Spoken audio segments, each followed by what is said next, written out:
Hello, Media Storm and Guilty Feminist listeners. We come bearing exciting news. We can't really believe it. Still absolutely in shock. But we just won Best Current Affairs Podcast at the British Podcast Awards. Best Current Affairs Podcast. That shit is serious. This was genuinely not something we predicted. Like, I didn't even get my nails done. This is the kind of level we're talking about.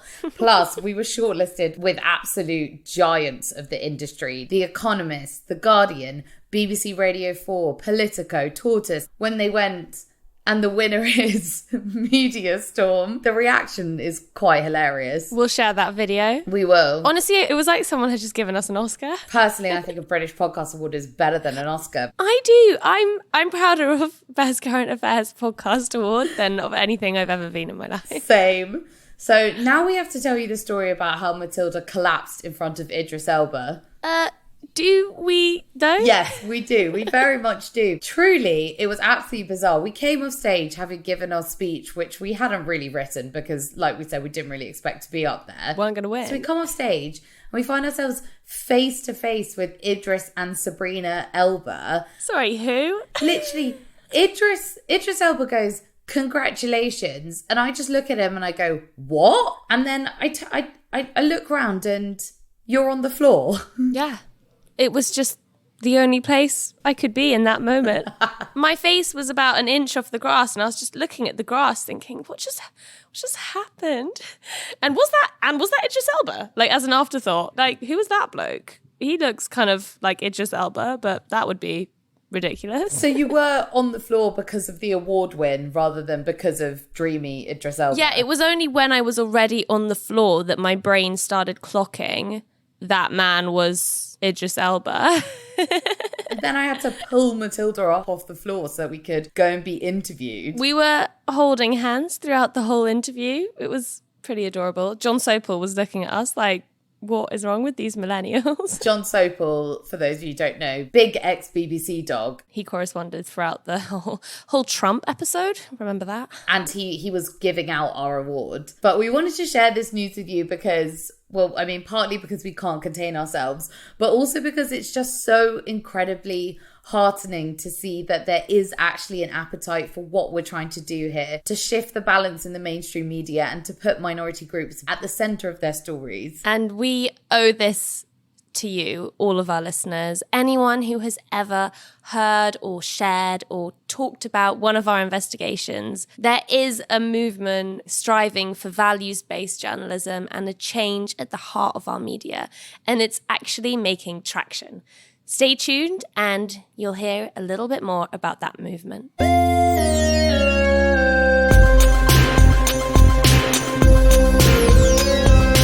Welcome to This Is How You Do It, the new mashup series from The Guilty Feminist and Media Storm, where we celebrate the people working to make the mainstream media a little bit better. I'm Helena Wadia. And I'm Matilda Mallinson, and we're the hosts of Media Storm, the podcast that hands the mic to people with lived experience and calls out what the mainstream media could be doing better to report on marginalised groups. Our guest this week is the creator of Queer AF, the free weekly newsletter that sums up the LGBTQIA+ world and supports queer creatives to kickstart their careers. He's worked for Forbes, Gay Star News, Attitude Magazine, and On Road Media, and he's picked up a bunch of awards, including a Radio 30 Under 30. Jamie, how do you function being so talented? I'm not sure I sleep that much, if that helps answer that question. It does, yeah. There's been a couple of places we've talked about Queer AF on there now.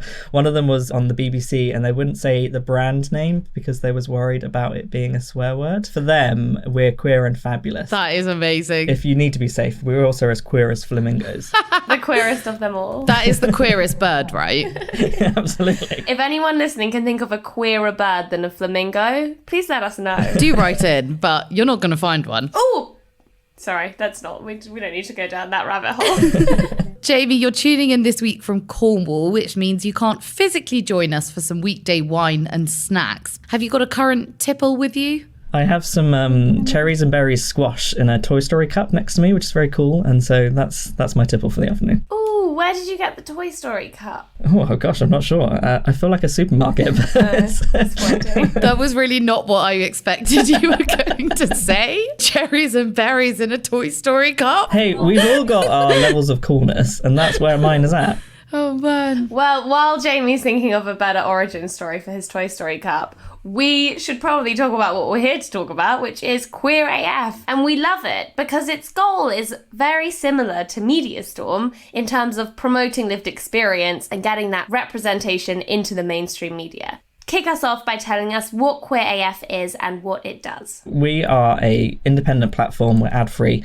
And basically, we set up because the media doesn't always represent queer folks, LGBTQIA plus people. And so I kind of set out to help people understand the LGBTQIA plus news, but with the kind of hope to then support queer creatives to change the media whilst we do that. So it's kind of two prongs. How do you find it trying to counter the vast misinformation about the queer community that comes up in the mainstream media weekly? Well, so we live like in this saturated world of like doom scrolling and constant media. Frankly, it doesn't reflect us, and it's like driven so much by like short-term revenue-led incentives. It means like the beautiful spectrum of like queerness, you know, the full set of letters in our community, we're just completely sidelined in the pursuit of clicks, and that's what this project is really all about. Just talk us through the logistics of that. How are you creating this media that doesn't have advertisers behind it? What's the financial model there? Because if you have the answer to that, we could just wrap up and go home. Media solved. This is the thing about it, it's really funny, like people really value journalism, right? Like that's the thing that we can all agree on. And so when someone comes and says, actually, we're here and we're going to do values-based journalism, this is the kind of journalism we're going to offer you, and if you think that's valuable, then pay for it. So basically our newsletter every week goes out, it's free, it's always going to be free. I don't want like information about LGBTQI lives to be like a luxury. It's already tough enough to be queer without there being like a paywall, right? And so the newsletter goes out for free, and we say, look, if you think this is great, pay for it, but only if you can afford to. Most newsletters that kind of launch that have like a paid version are lucky to kind of get 1 to 3% converting. So we're about 10 to 11% at the moment. And so that's how we're funding this work. And basically when you sign up for a Queer AF membership, you're not just paying to make the newsletter possible. We say to you, what kind of stories would you like to fund? And so what I've got in front of me each week when I'm commissioning different people is a word cloud, if you will, of like different topics, different kind of intersectionalities and backgrounds that our audience is looking for us to deliver on. And so I'm constantly thinking about that, not what I think will deliver traffic or clicks. I'm thinking about what counts. It's so cool. It's doable as well, you know? This is the thing. If I had been given a lot of money each time someone said, no, that's never going to get any clicks, Queer AF would be fully funded forever. Like what's really interesting about like one of the best traffic pieces up to this point was a piece about the like radicalness of queer joy being shown on TV, about the Great Pottery Throwdown and there being a non-binary person on there that just was able to just be cool and not asked about all of that background stuff that everything else seems to be focused on. It just was, they were just happy. Like we saw gender euphoria, right? And that was one of our most popular read pieces. It doesn't need to be trauma and rage all the time. Actually, sometimes we can just sit in the wonderfulness that is queerness. Is that a goal of Queer AF as well, to kind of bring out the more positive side of being queer and being part of this community? Because obviously, you know, you round up the news from the community and you counter a lot of misinformation, but is it also important for you to, you know, show that positivity? Look, the news isn't always happy, right? And it can't be. So that's not a thing that you can constantly strive for. But I think what is important to remember when you're writing about, frankly, anyone and their lived experience is that actually, if you take the approach to try and focus on the joy, which is something we don't get very often, you still talk about the issues. It's just we get it through a different lens. And so like I think like Heartstopper, it was just so wonderful because at the end of every episode I wasn't worried about what terrible thing was going to happen to those characters. Like I watched Love Victor, the final season of that, and I will avoid spoilers, but honestly at the end of every episode I was like, oh my god, is someone going to die? Like that was the level of like panic I was at. Whereas at Heartstopper, it just didn't do that. And so it's less about like trying to be like a happy news outlet. I think that's difficult and that undermines the difficulties that our community faces. But I think it's just sometimes about allowing that to shine through, that you can do both. Totally. One of the most amazing things that Queer AF does is give queer creatives their first bylines. So their first published work for anyone listening who isn't a journalist, as if we can imagine.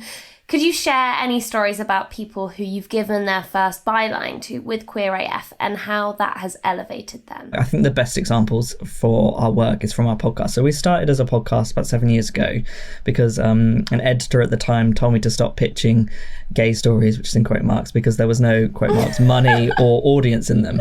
And so sorry, we just need to pause. An editor told you to stop pitching gay stories. I'm literally crying. Yeah. Went out and found an international audience and funnily enough made some ad revenue, which is what gave us the money to relaunch Queer AF as a kind of community interest company. In your face, former editor. The wonderful thing about that podcast is that we work with 17 people that got their first or early commissions with us. Jacob, for example, went on to be the first non-binary presenter on Radio 1. And for me, the reason that's valuable if like an editor or is listening at home, right? Like I think when I first started out as a gay guy on campus in Basingstoke doing my BTEC with, lads being like, oh, where's the gays? Back then we were fighting for equality, right? Like we were saying we're the same. We want to be treated the same. We have the same rights to everyone else. I think the conversation has moved forward. Now we want to be celebrated for how different we are. We want to celebrate how wonderful those differences are, that those differences are what makes us so incredible to be part of your team. And that is what queerness is about in 2022. And in the hope of that future possibility, I think we're going to take a break, have a chocolate biscuit, and come back in a few minutes.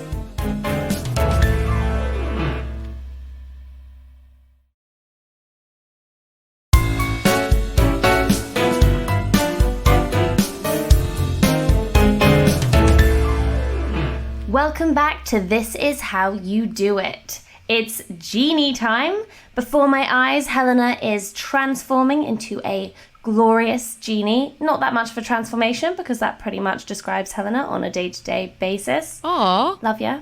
Jamie, behold your genie. She is here to grant you one wish to change anything you like about the mainstream media. What is your wish? One wish is hard. It's usually 3. I feel like you've made this a lot more difficult. Everybody says this. Yeah, no, sorry. It's a very stingy genie, okay? This genie is kind of a selfish bastard and he only gives out one wish. So if I had one wish, I'm going to be as broad as I can with this. I think it would be that the media started to understand the power of hiring people with lived experience. And it is more than just hiring them to tell their own story. It is hiring them to be part of a newsroom so that when a story comes up, they can bring in the nuances of their lives. And so a great example of this is COVID, right? A friend of mine did a report on the LGBTQIA plus experiences, and they told me that they really struggled to get any interest because the editors were saying, it's COVID, it impacts all of us. What's that got to do with, like, why have you done a report on that? And I think for me, like, it's really easy to hire gay people to talk about pride and trans people to talk about, like, healthcare, but actually having a trans person in your newsroom to understand all of the different nuances of the trans experience and all of the different parts of our lives, it feeds into everything you do. And the beauty of it, and here it is for the people that do need to pass the click filter, is that you start to get these amazing stories when you start to delve into that. And so maybe the wish is more about trusting people's lived experience rather than just hiring them. Then you will hire them, and that's where the media will change. Oh, you really know how to play this genie game. Just trust the expertise that comes with lived experience. Wish granted. Granted. Honestly, Jamie, it's so interesting you say that. I was working at a mainstream newspaper at the time of COVID, and I actually pitched a story about the LGBT plus community in lockdown in terms of, having to be locked down with, for example, homophobic parents or, for example, being at higher risk of abuse. I got told by my editor, it's not a thing, like it's no different for that community. Like, why should COVID be different for that community? We're all the same. Helena, I love how many times we've on these podcasts ambiguously said, So I was working at a mainstream outlet at this time of year. I mean, it doesn't take an investigative journalist to work out where you are. You just need to look at your LinkedIn account. Okay, I'm now shutting down my LinkedIn profile.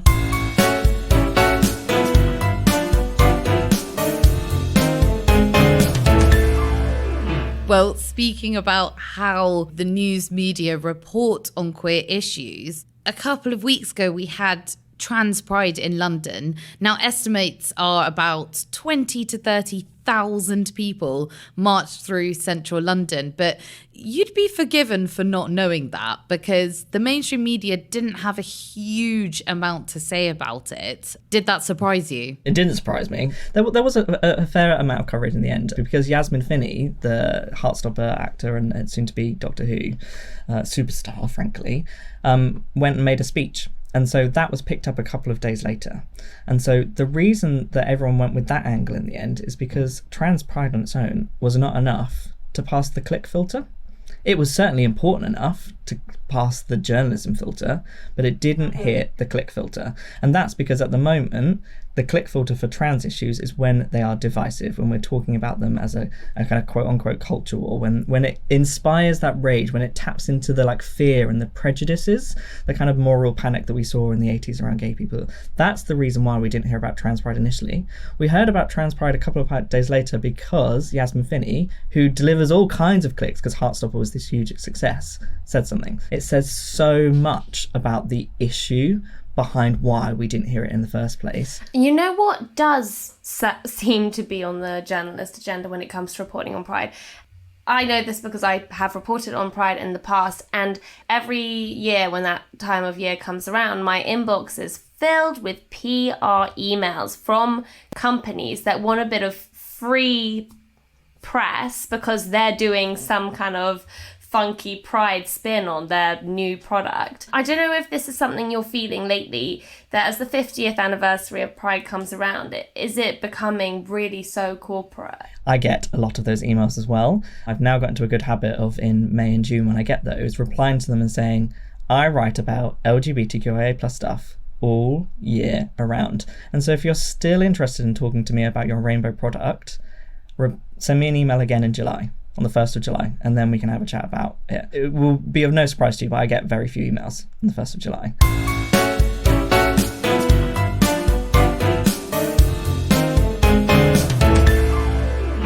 We're currently waiting to see who our next Prime Minister will be, and quite a few of them seem to be focusing on transgender issues. Of course, not the huge waiting times for trans healthcare or, the mental health crisis in the community, but instead from this kind of panicky culture war perspective. Any hot takes on who should be PM and their voting track record on LGBT plus rights? So when I wrote the newsletter, when this was all had just kicked off, I was like, I'm not going to repeat too much of the news because you've had it from everyone else, but here are some hot takes. And my hot take at the time was, it's going to be a messy field, it's going to be a tough time, but look, Penny Mordaunt looks all right. And then literally the day after I wrote that, she put out a thread that was kind of just as divisive as everyone else. And so I think the thing that upsets and disappoints me about all of this is the fragility of trans lives. Is so tough. And just imagine waking up every day and being like, right, what's the Prime Minister said about me today? What is the newspapers said about me today? And the issue I have with it is that we pull our norms from the media, we pull our norms from the Prime Minister. Great example was about how we all wear masks and how we all want to protect vulnerable people like myself from COVID. And then overnight, Boris decided, now we're had enough of that. And that was it. It was gone. It was gone overnight. That's an example of a dramatic norm change very quickly.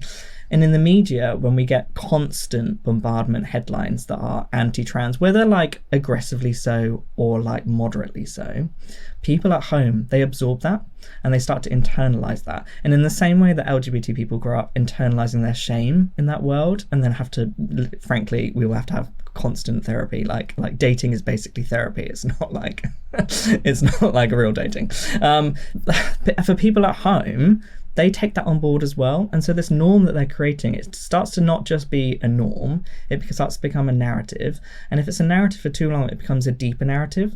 And that deeper narrative then takes decades to unpack. And I think we've reached that point already. And I think we can, again, look at the parallels rather than similarities to what happened around gay panic in the 80s.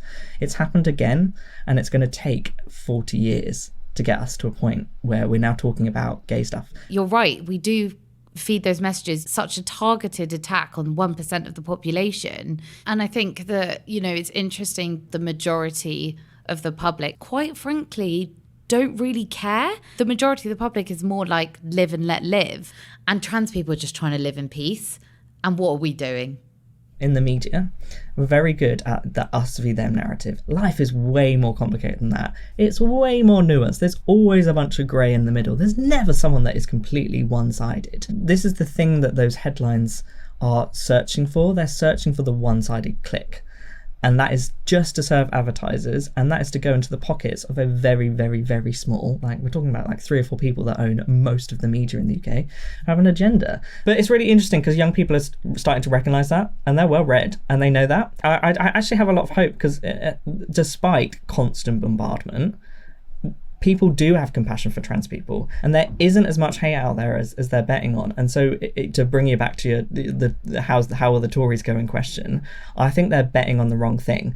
And actually, if you speak to young people, I think they're cutting off an entire generation of voters in this election. They're very focused on the short term, and it sure might win them some votes in the next couple of years, but they are absolutely ruining their chances of being in power in 10, 15 years time. And that will be something that, again, coming back to that deeper narrative point, will take them 40 years to undo. And I think that is their mistake.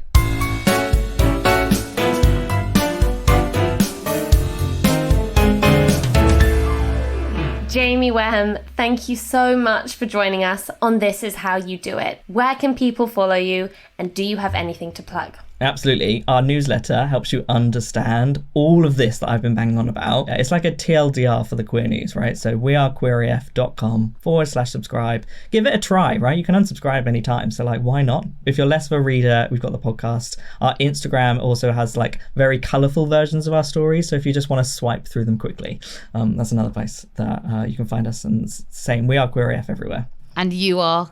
Mine is at Jamie_Wareham, so you can find me there. And the reason we are Queer AF is because Matilda, Helena, so are you. Thanks, I feel so excited.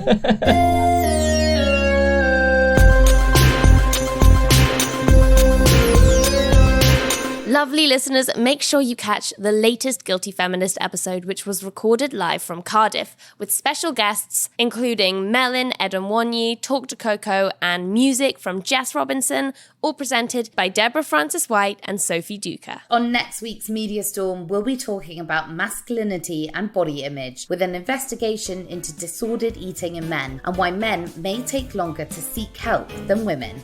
That'll be out on Thursday, August the 4th. Plus, you can listen to us on the Media Podcast with Matt Deegan. We were interviewed right after our British Podcast Awards win, so I'm surprised we even managed to string a sentence together. Just search the Media Podcast and listen to their special episode.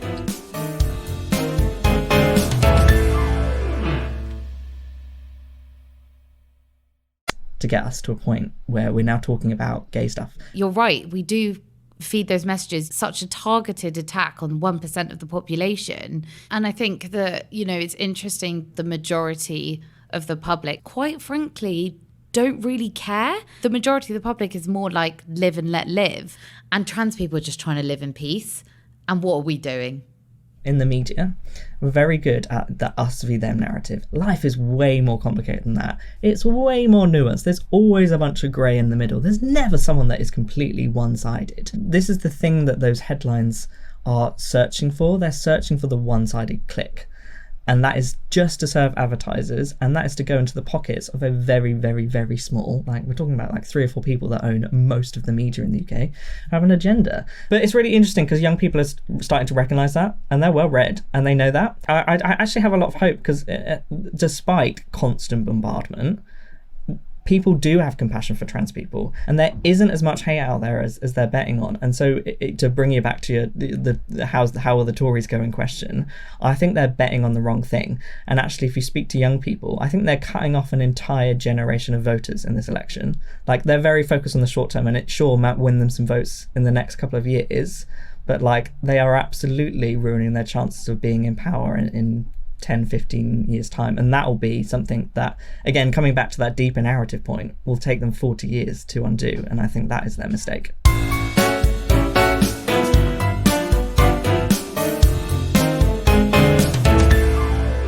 Jamie Wareham, thank you so much for joining us on This Is How You Do It. Where can people follow you, and do you have anything to plug? Absolutely. Our newsletter helps you understand all of this that I've been banging on about. It's like a TLDR for the queer news, right? So wearequeeraf.com/subscribe. Give it a try, right? You can unsubscribe anytime. So like, why not? If you're less of a reader, we've got the podcast. Our Instagram also has like very colourful versions of our stories. So if you just want to swipe through them quickly, that's another place that you can find us. And same, We Are Queer AF everywhere. And you are?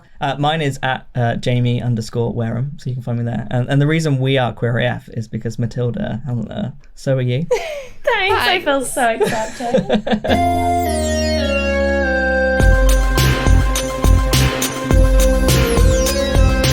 Lovely listeners, make sure you catch the latest Guilty Feminist episode, which was recorded live from Cardiff, with special guests including Melin Edonwanyi, Talk to Coco, and music from Jess Robinson, all presented by Deborah Francis-White and Sophie Duker. On next week's Media Storm, we'll be talking about masculinity and body image, with an investigation into disordered eating in men and why men may take longer to seek help than women.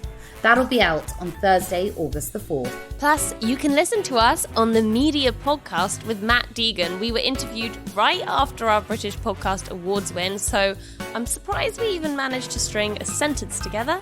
Just search the Media Podcast and listen to their special episode.